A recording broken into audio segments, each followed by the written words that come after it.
Datuk Seri Anwar Ibrahim menegaskan kerajaan tidak campur tangan dalam siasatan berhubung pembekuan akaun bersatu oleh Suruhanjaya Pencegahan Rasuah Malaysia SPRM. Beliau berkata badan pokok kuasa seperti SPRM dan Badan Kehakiman kekal bebas melaksanakan tanggungjawab masing-masing. Justru menurut Perdana Menteri adalah lebih baik pemimpin bersatu menjelaskan sumber dana jutaan ringgit dalam akaun parti itu bukannya melontar tuduhan bahawa siasatan itu atas arahan kerajaan. Yang dilakukan oleh SPRM itu tidak tertakluk kepada pandangan saya. Dia lakukan siasatan yang rapi yang didapati dalam akaun parti dan mencecah lebih 300 juta ringgit. Tentulah harus dijelaskan. Ya. Jadi harus pimpinan parti, sekiranya mereka benar bersih seperti mana yang diceritakan, dia kena jelaskan kepada badan penyiasat mengapa dalam masa singkat begitu boleh mengumpul wang sebegitu banyak, dari sumber mana dan kepada siapa. Kemarin tular penyata akaun bersatu bagi tahun 2020 dan 2021 dengan parti itu melaporkan menerima sumbangan penajaan dan derma berjumlah lebih 108 juta ringgit pada 2020 dan lebih 147 juta ringgit pada 2021. Semalam Ketua Pesuruhjaya SPRM Tan Sri Azam Baki mengesahkan beberapa akaun bersatu dibekukan bagi membantu siasatan berhubung dakwaan penyelewengan dana kerajaan ketika pentadbiran Perikatan Nasional. Semalam juga Setiausaha Agung Parti Bersatu Datuk Seri Hamzah Zainuddin menuduh kerajaan menggunakan SPRM sebagai alat politik untuk membunuh kredibiliti parti itu.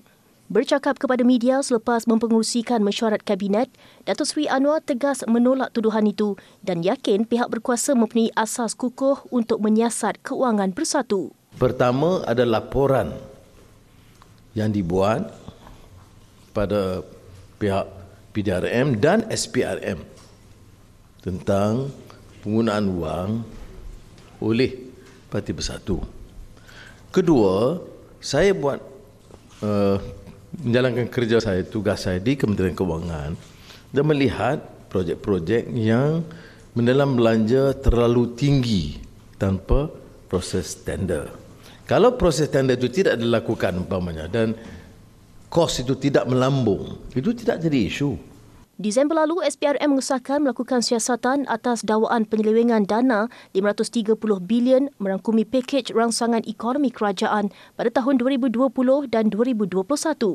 Datuk Seri Anwar yang juga Menteri Kewangan mendedahkan wujud pemberian projek tanpa tender menelan belanja terlalu tinggi sewaktu Perintah Kawalan Pergerakan PKP seperti projek di bawah Program Jana Ekonomi Pemerkasaan, Kontraktor Bumiputra Berwibawa, Jana Wibawa dan Tebatan Banjir.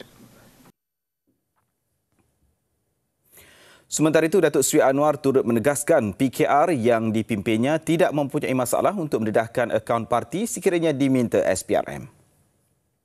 Kalau SPRM mendapat laporan dan siasat, saya tidak ada masalah. Ya. Dan akaun-akaun itu dikirim, ya betul, yang diaudit itu dikirim, dihantar kepada ROS mengikut jadual yang ditetapkan tahunan.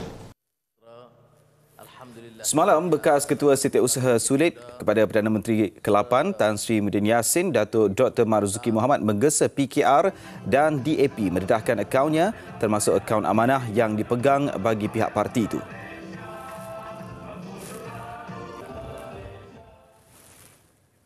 Sementara itu, Presiden Bersatu Tan Sri Muhyiddin Yassin berkata pihaknya menghantar surat kepada SPRM memohon perintah pembekuan akaun bank parti itu dibatalkan.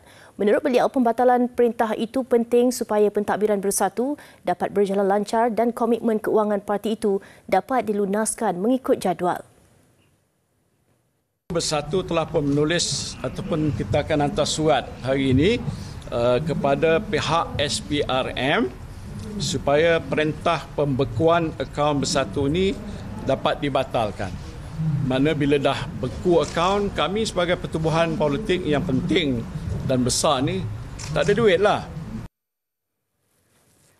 Tan Sri Muhyiddin berkata tindakan SPRM itu juga menjejaskan persiapan bersatu menghadapi pilihan raya di 6 negeri yang akan berlangsung tahun ini kerana mereka memerlukan dana untuk membiayai kempen pilihan raya.